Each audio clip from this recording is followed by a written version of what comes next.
Live from New Delhi, you're watching DD India Live, India's voice to the world. I'm Tanvi Taneja. Coming up in the next 30 minutes. Trump says United States is locked and loaded to respond if Iran kills protesters, prompting Tehran to warn that US intervention would destabilize the region.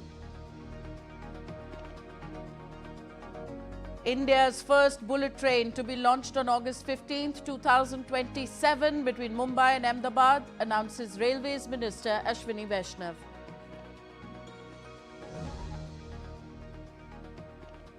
And a South Korean court issues fresh arrest warrant for ex-President Yoon Suk Yeol, extending his detention.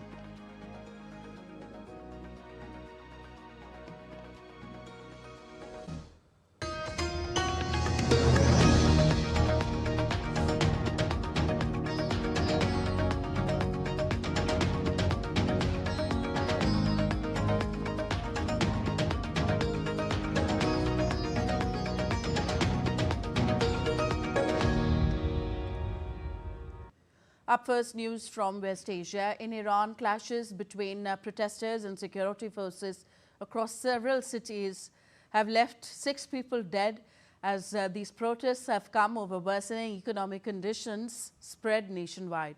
Iran's Fars news agency reported that some protesters in Doordarshan threw stones at government buildings, a mosque and banks, prompting police to respond with tear gas. It added buildings suffered serious damage and that police detained several individuals. In Azna, the agency reported that rioters exploited a demonstration to assault a police station. Separately, news agency Tasneem said that authorities in Tehran arrested 30 people accused of public order offences. The deputy governor of Loristan province, Said Porali, stated that 13 police officers and Basij members were injured by stone pelting during demonstrations in Doordarshan.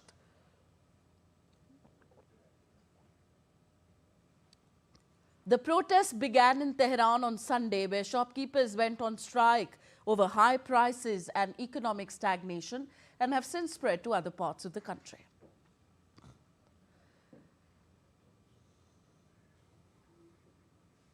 US President Donald Trump on Friday said that if Iran shoots and violently kills peaceful protesters, the United States of America will come to their rescue.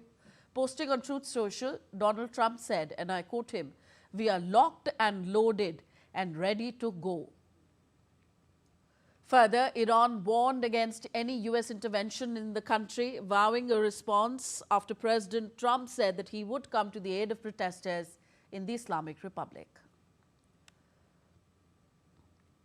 Iran's President Masoud Pezeshkian acknowledged that failings by the authorities were behind the crisis in Iran that has sparked protests countrywide. People are dissatisfied. We are at fault. You are at fault. Do not go after America as the one to blame. Do not go after, I don't know, some other person. It is we who must serve and they must be satisfied with us. It is we who must properly manage our resources. It is we who must find a way and solve the problem. It is we who must make the efforts and find solution to these problems for them.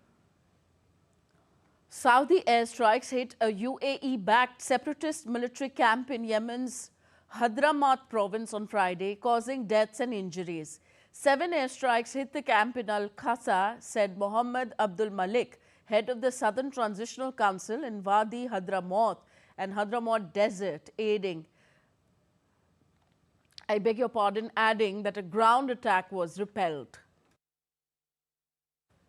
Earlier, the Saudi-backed governor of Yemen's Hadramaut province said he would launch a peaceful operation to take back military positions from the STC, but that the actions were not a declaration of war.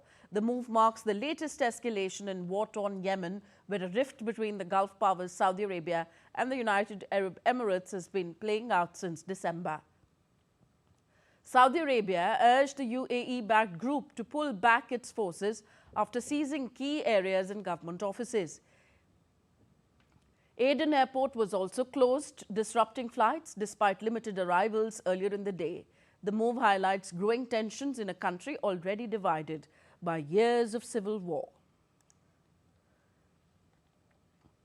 Saudi Arabia's ambassador to Yemen said on Friday that Idris al-Zubaydi, the leader of Yemen's UAE-backed Southern Transitional Council, refused landing permission the previous day for a plane carrying a Saudi delegation to Aden. Zubaydi issued directives to close air traffic at the Aden airport, the ambassador, Mohammed Al-Jaber, added in a post on X.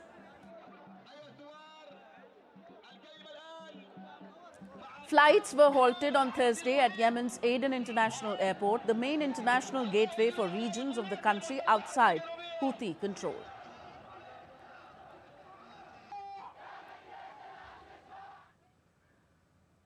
Maharashtra has achieved a major milestone in the Mumbai-Ahmedabad bullet train project. The state's first mountain tunnel has successfully achieved a breakthrough in Palghar district, marking the completion of the excavation work for the tunnel. A report.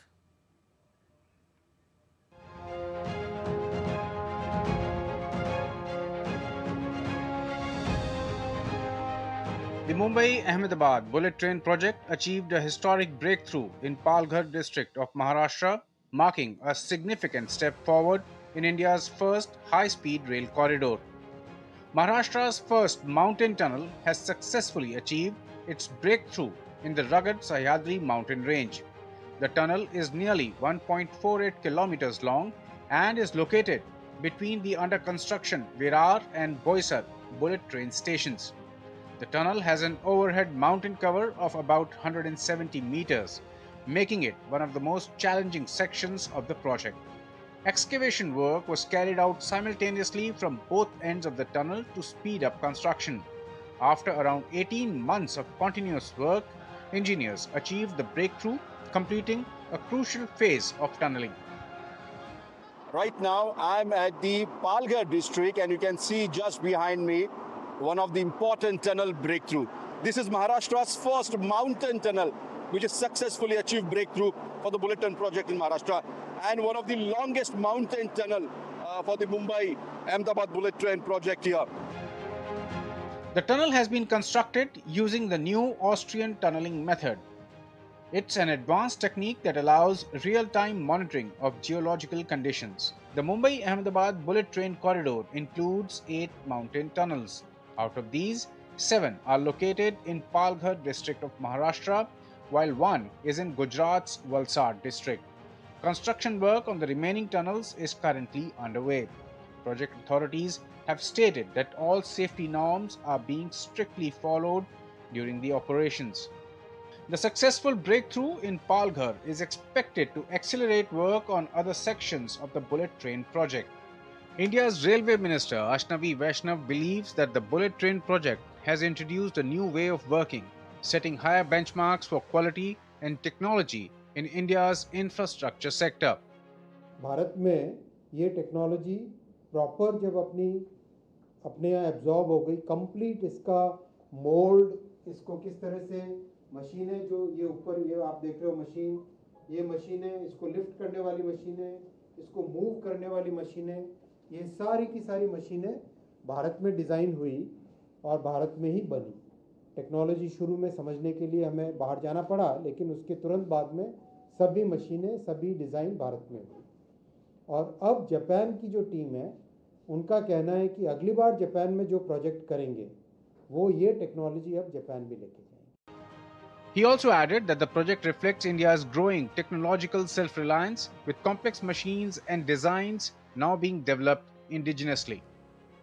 तो प्रधानमंत्री जी का हमेशा एक बड़ा इसमें guidance ये था कि हमें नए काम करने का नया तरीका इससे सीखना है और क्वालिटी और टेक्नोलॉजी का एक नया पैरामीटर सेट करना है, एक नया पैमाना सेट करना है। इस प्रोजेक्ट की ये बहुत बड़ा एक फैक्टर है। India's first high-speed rail project aims to significantly reduce travel time between Mumbai and Ahmedabad and improve connectivity, economic growth, and infrastructure development in the region.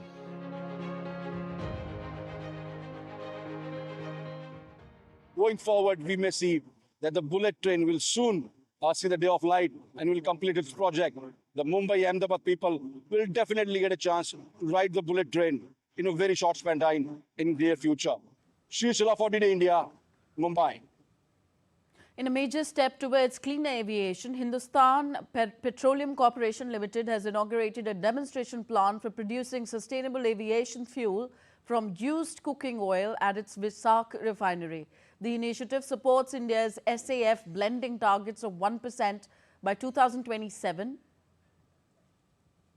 2% by 2028 and 5% by 2030, and advances the country's transition to a low-carbon energy future. The project promotes a circular waste-to-wealth economy by converting used frying oil into aviation fuel while strengthening India's energy self-reliance and supporting net zero goals. A South Korean court has issued a fresh arrest warrant for its former president, Yoon Suk Yeol, on Friday, extending the former leader's detention while facing charges linked to his 2024 attempt to impose martial law. Prosecutors indicted Yoon in November on several charges of aiding the enemy, alleging that he ordered drone flights over North Korea to strengthen his effort to declare military rule. The arrest warrant for that case was set to expire on January 18th, but Friday's order extends it by a maximum of 6 months.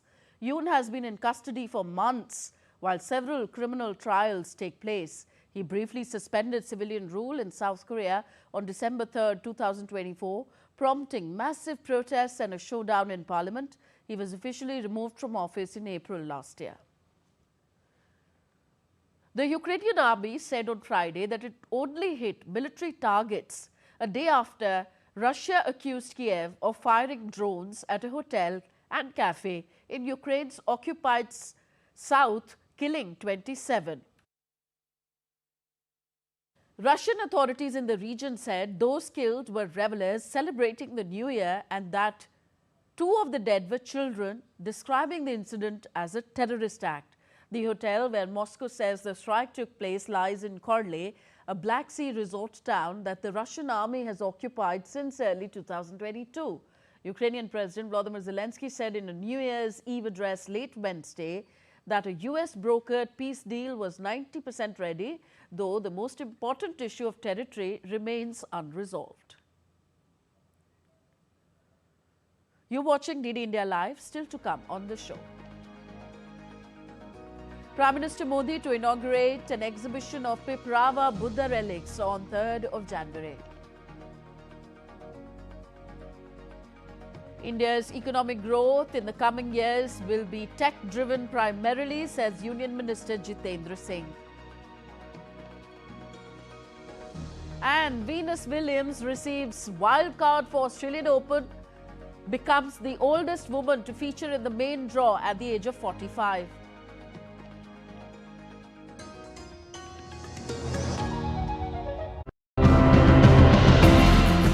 From monsoons to winters, seasons have now become unpredictable. So today, let's meet people who, despite the challenges of change, are working towards a better future.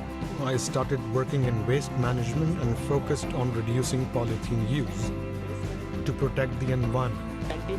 Within 6 months, all the other plants turned into manure, but this one plant was still blooming. So that was a big motivation for me to start Only Adenia. If we can continue this initiative, we hope by 2050 to see a green belt along the entire coastline. When you're surrounded by asphalt, concrete, glass, and these run-of-the-mill buildings that are becoming more and more alike, then of course people will want to create a more natural, more livable niche here and there.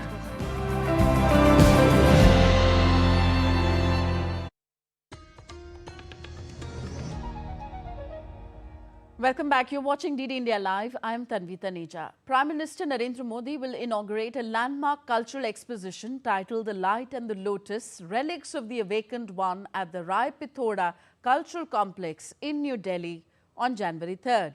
In a post on X, the Prime Minister said January 3rd would be a special day for those passionate about history, culture and the ideals of Lord Buddha, adding that the Grand International Exposition of Sacred Piprava relics will be inaugurated at 11 in the morning at the Rai Pithoda Cultural Complex. The exposition underscores India's enduring civilizational connection with the teachings of Buddha and its commitment to preserving and presenting its rich spiritual heritage.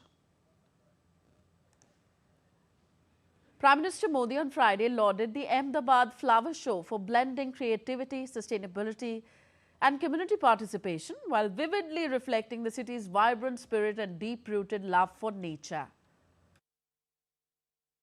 Sharing glimpses from the event on his social media platform X, Prime Minister Modi said, the Ahmedabad Flower Show brings together creativity, sustainability, community participation while beautifully showcasing the city's vibrant spirit and love for nature. It is also commendable how this flower show has grown in scale and imagination over the years. Addressing the 104th Foundation Day event of Bhupal Nobles University in Udaipur, Defence Minister Rajnath Singh spoke on what Foundation Day means for an institution. साथियों, किसी भी संस्थान का foundation day केवल अतीत को याद करने का यह अवसर नहीं है, बल्कि भविष्य में और भी बेहतर करने और उत्कृष्ट प्रदर्शन करने की प्रतिबद्धता को यह दोहराने का यह दिन है। और मैं इस संस्थान को भविष्य में शिक्षा के क्षेत्र में उत्कृष्ट प्रदर्शन के लिए अपनी हार्दिक शुभकामनाएं देता हूं। Union Minister Dr. Jitendra Singh addressed a press conference on achievements of the Ministry of Science and Technology and Ministry of Earth Sciences in 2025. The minister highlighted how India's economic growth in the coming years will primarily be technology-driven. He also spoke about the role of unexplored sectors and their contribution to India's GDP growth, saying that technological advancement will help realize the vision of Developed India, Viksit Bharat 2047. The entire future growth of the country is going to be technology-driven, going to be innovation-driven. When we move on from rank 4, finally, to rank 1, the entire value addition to our economy is going to be A, from the sectors which were being explored, but not to the fullest extent. B, through sectors which were hardly explored or almost unexplored. And therefore, these are now the, I think, areas that we are keenly looking forward to. And if we succeed, we may not even have to wait for 2047. Some social media posts claiming that the Reserve Bank of India will discontinue the circulation of 500 rupee notes by March this year is fake. PIB, Press Information Bureau's fact-check unit, busted the fake news circulating online. It clarified that RBI has made no such announcement and the 500 rupee notes remain legal tender. In Uttarakhand, the Weather Department has forecast ground frost in the hilly areas over the next 1 to 2 days, while foggy conditions are expected in the plain areas of Haridwar, Udham Singh Nagar, Dehradun and also in the plains of Champawat, Nainital and Pauri. Uttarakhand में मौसम की बात करें तो आज 2 जनवरी हो गई है। तो अगले जो है 4-5 दिनों में उत्तराखंड में ज्यादातर स्थानों पर मौसम शुष्क रहेगा। जो मैदानी क्षेत्र हैं उत्तराखंड के, विशेषकर हरिद्वार, उधम सिंह नगर जनपद और देहरादून, पौड़ी, नैनीताल, चंपावत के मैदानी क्षेत्र है, वहां पर अगले 3-4 दिनों में जो है घना कोहरा छाए रहने की संभावना है, जिससे देखेंगे कि इन क्षेत्रों में दिन के तापमान में जो है कमी रहेगी। और बात करें तापमान की तो जो अभी न्यूनतम तापमान है विशेषकर जो पर्वतीय क्षेत्र है वहां पर सामान्य के आसपास है या सामान्य से 1-8 डिग्री नीचे आ गए। तो जो है और देखेंगे कि जो पर्वतीय क्षेत्र हैं उत्तराखंड के वहां पर कहीं-कहीं जो है ग्राउंड फ्रॉस्ट मिलने की भी संभावना है अगले 1-2 दिनों में। With the holidays and celebrations over, the new year has begun for businesses and markets, and many are looking at the same questions as in the last year. In Germany, that is mostly about how to get the economy to grow back again. Lars Holte is with Deutsche Welle and joins me from Berlin on the story. Lars, what are you hearing on how to fix Germany's problems? Thanks for having me. Well, I do know that whatever concepts are out there, they won't be leading to growth as fast as some had hoped. Many people, I'm talking politicians as well as economists, had expected last year to bring growth to the German economy, and that has not happened to the extent they thought at all. But there are, of course, ideas out there, demands that we've been hearing over and over, including lower taxes for businesses. The argument, of course, being that lowering the cost of business here would give German companies a competitive advantage over business from other countries or other regions in the world. However, one leading German economist says not so fast. Achim Truger is one of the 5 economists advising the German government, and he says that indeed lowering taxes for business would not have that big an effect on companies, but that the lack of revenue that the government would see might have a much bigger effect, and that obviously would be a negative effect, that it could lead to spending cuts, and that would likely hinder growth instead of spurring it. Okay, Lars, what are the ideas that are out there to bring back growth? Well, one often discussed idea was that 2026 could actually see fewer official holidays in Germany, meaning 1 or 2 more work days, which would of course translate into higher productivity for the country. As a matter of fact, we do have a lot of religious holidays, even though the country is getting less religious over time. There are events like Pentecost or Ascension Day that are pretty meaningless to a majority of people. Now, of course, everybody does enjoy having a day off, but it's also quite easy to understand that working a day or 2 more every year would help the economy. However, taking 1 or 2 holidays off the calendar is actually another idea that the same economist, Achim Truger, says is not that great a concept. He says, while the idea is certainly reasonable, the effect it would have on the economy is minimal, negligible even. And to prove that, he actually says, look at Bavaria. That is the most religious or the most conservative state in Germany. They're having more holidays than the others, but their productivity is among the highest in the country anyway. Okay, so what options does it all leave for the German economy, Lars? Well, if analysts are currently optimistic, then it is mostly because of the expected government spending that we should be seeing in 2026, defense spending as well as non-defense spending, infrastructure and such. But that would bring us back to the first item here on the list, taxes. If corporate taxes were indeed cut, then that spending would go down. So some are asking to raise taxes on the rich, bring back the inheritance tax, for example, and actually generate more money for the government, more money to be spent in an effort to strengthen the economy. Of course, such an idea, as effective as it might be, is politically extremely unpopular. So no idea if we will be seeing anything of sorts. Okay. Lars Alter there, reporting from DW Berlin. Veteran tennis player Venus Williams is set to return to the Australian Open after receiving a wildcard entry, marking her first appearance at the Melbourne Park in 5 years.